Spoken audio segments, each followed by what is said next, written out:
Eu me chamo Ana, nasci e cresci nessa cidadezinha que parece parada no tempo.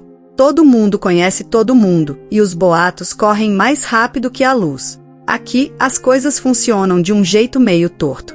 Não tem muita novidade, e as poucas que aparecem a gente já sabe que não vão durar. A Praça Central é o lugar onde as fofocas tomam forma e, ali, qualquer assunto se espalha mais rápido do que qualquer jornal.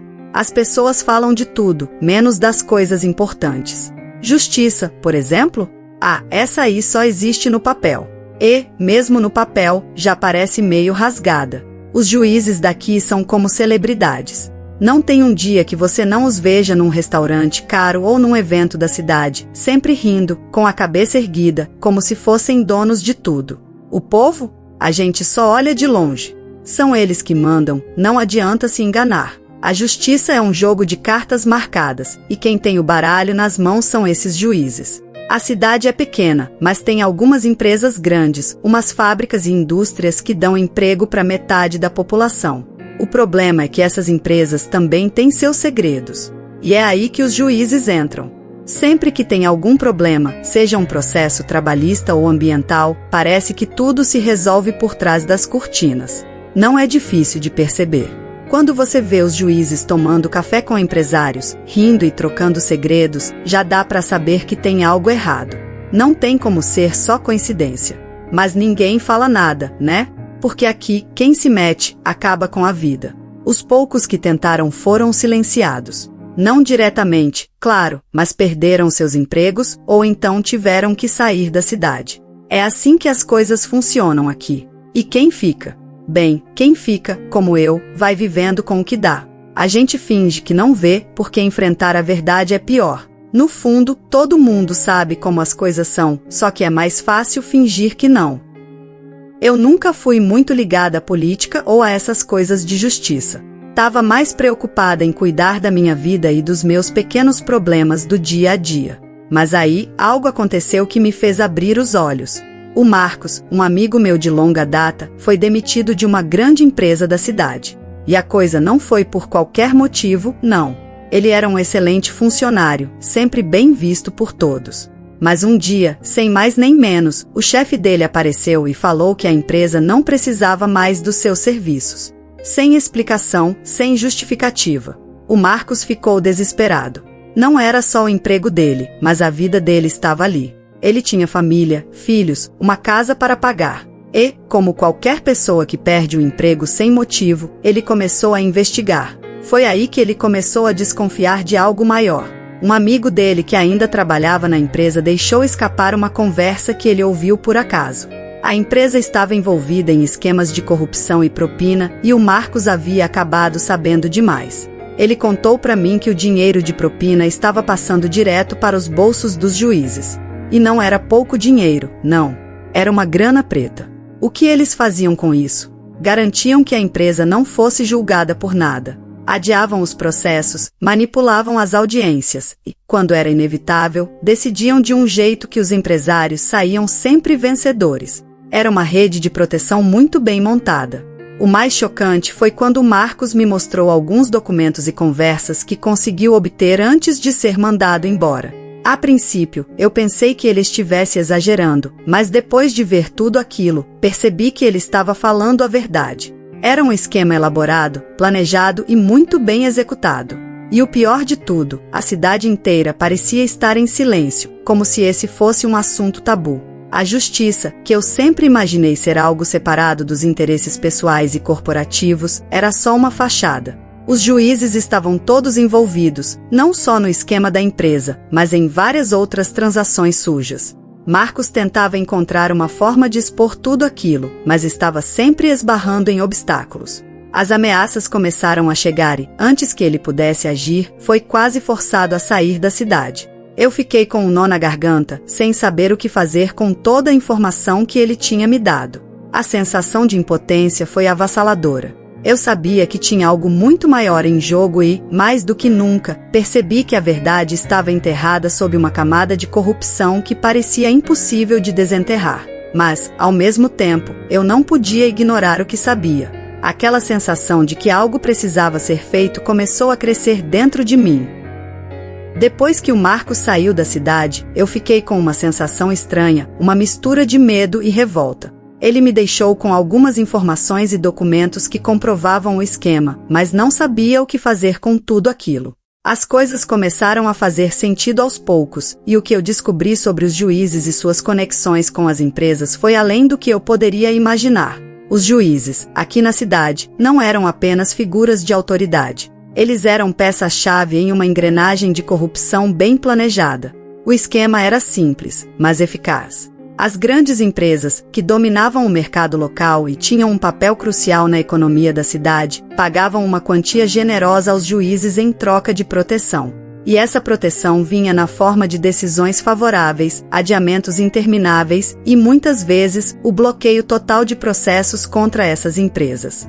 Os documentos que o Marcos me deixou mostravam conversas entre advogados e juízes, e até mesmo comprovantes de pagamento de propina. Era claro que as empresas tinham seus próprios representantes nos tribunais, que sabiam exatamente como manobrar a situação para garantir que seus clientes saíssem ilesos. Eu li e reli aquelas páginas, tentando entender como uma rede tão complexa podia operar debaixo dos meus olhos sem que eu tivesse percebido. Além dos pagamentos diretos, os juízes também recebiam presentes. Carros luxuosos, viagens de férias em lugares exóticos e até mesmo festas exclusivas.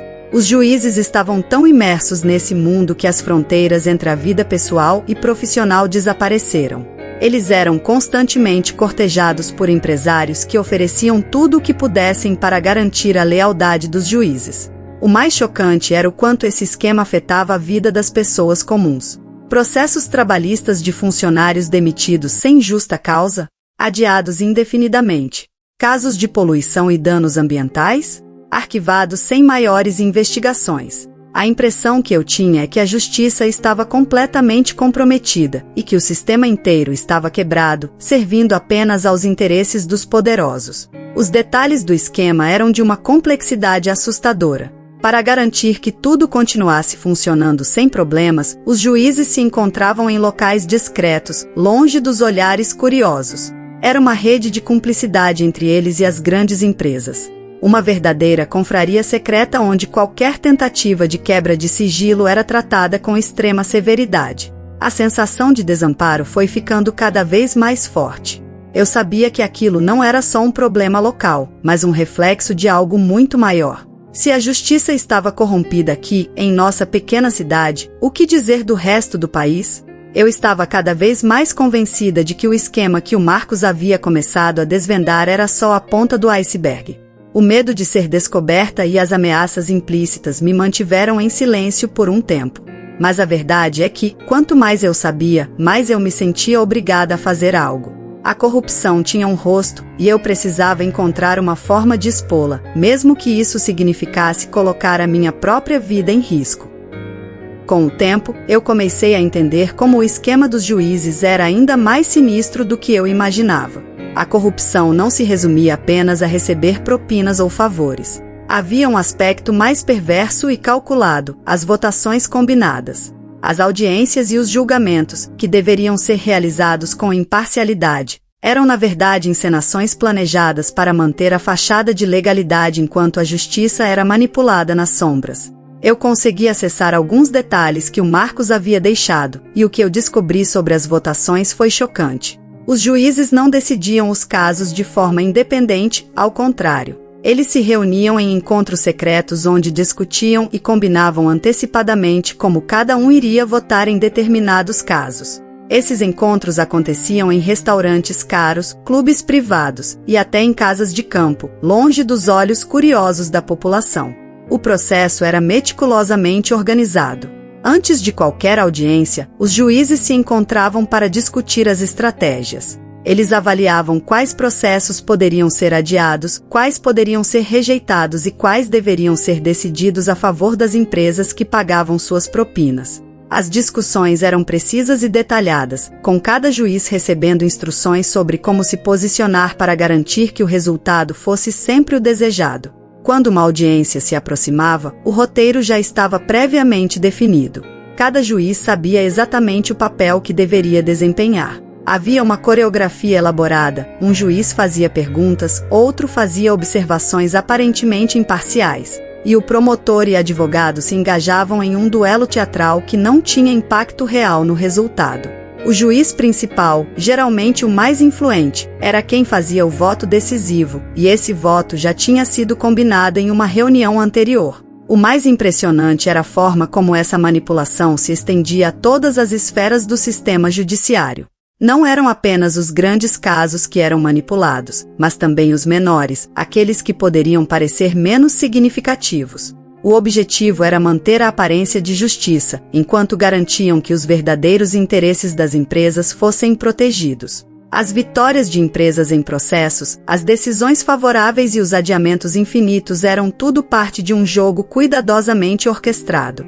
E, claro, havia uma rede de apoio para garantir que tudo continuasse funcionando sem problemas. Advogados especializados, que conheciam os meandros do sistema e como manobrar dentro dele, eram pagos para manter as aparências e garantir que as decisões dos juízes fossem implementadas sem contestação. A população, que assistia de longe, não tinha ideia do que estava realmente acontecendo. As notícias eram filtradas, e os resultados dos julgamentos eram apresentados de forma a não levantar suspeitas. A sensação de desolação era imensa. A justiça, que eu tinha considerado um pilar da nossa sociedade, era na verdade um teatro de sombras. A população acreditava que o sistema estava funcionando, enquanto a realidade era bem diferente. A manipulação era tão eficiente que ninguém sequer questionava o sistema, e quem o fazia acabava sendo silenciado ou desconsiderado. Eu sabia que algo precisava ser feito. O sistema estava corrompido até o núcleo, e as pessoas que deveriam garantir a justiça estavam, na verdade, vendendo-a. A questão era como expor toda essa verdade sem ser engolida por ela. A justiça que eu conhecia estava morta, e a única coisa que restava era a necessidade de lutar contra um sistema que parecia imbatível.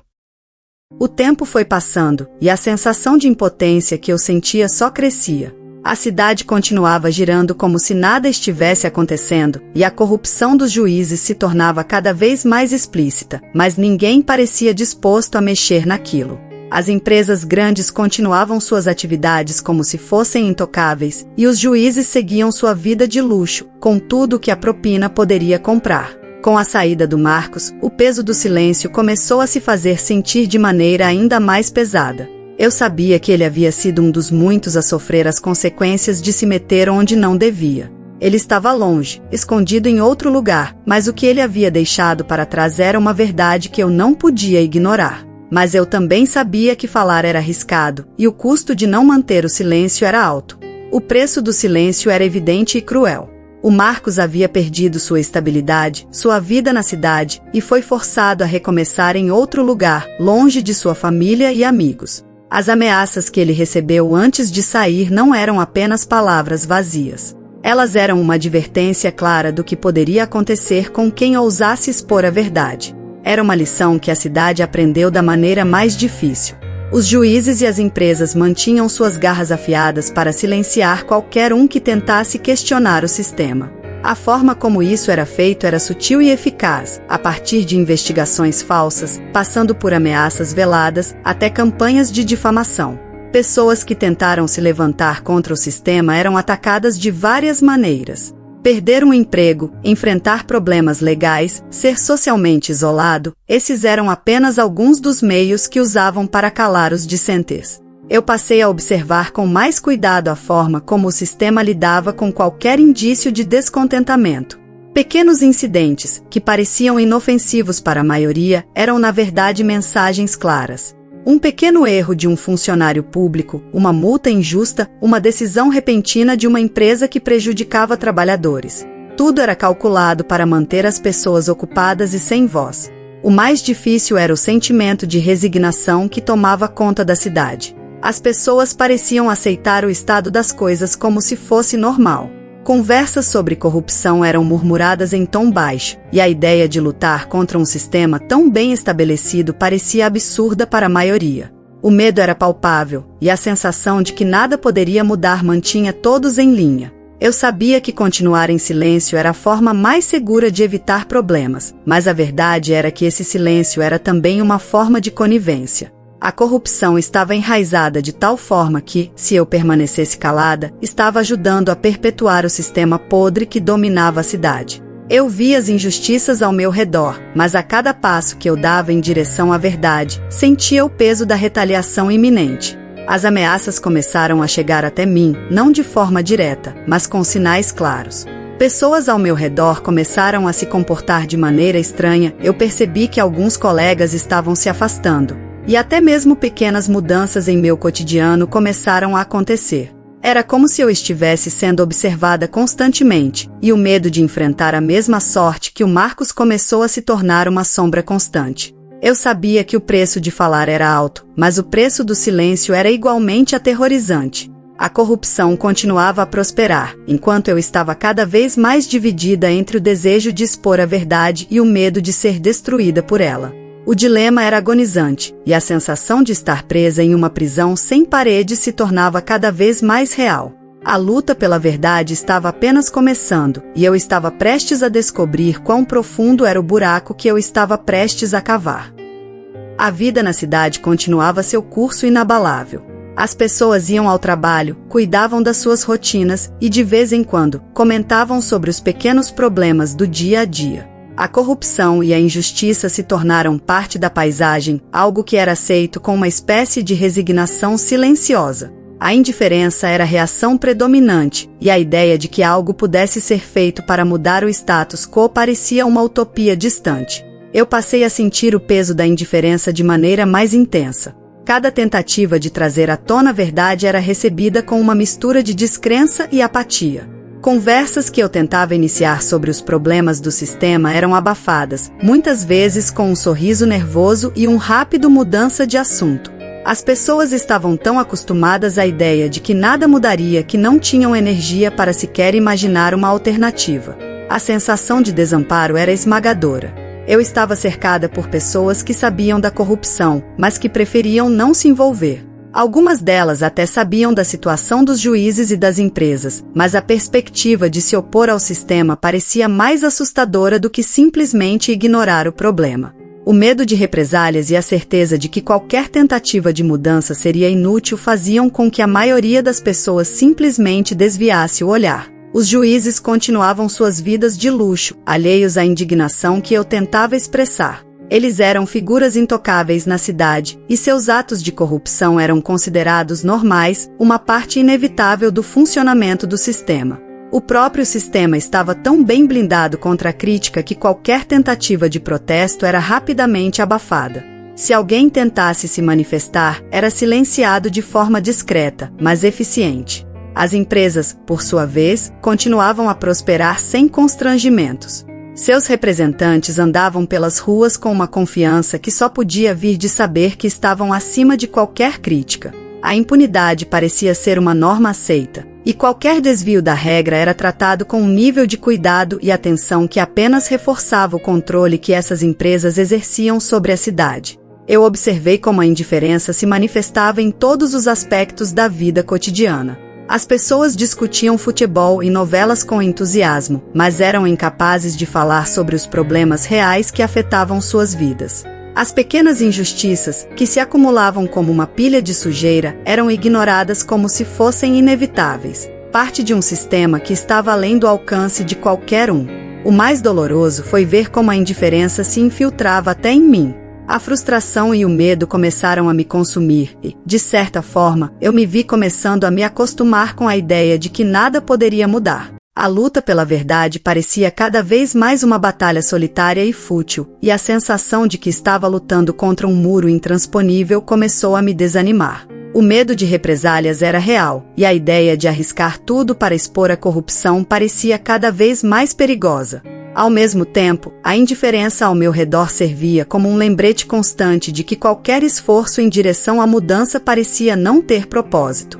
Eu estava presa em um ciclo de frustração e resignação, lutando contra um sistema que parecia imune a qualquer tentativa de reforma. A cidade continuava a girar, indiferente ao caos invisível que se desenrolava nas sombras. E, enquanto a corrupção prosperava, eu me encontrava cada vez mais sozinha em minha busca por justiça, questionando se alguma vez seria possível quebrar o ciclo de indiferença que havia se instaurado.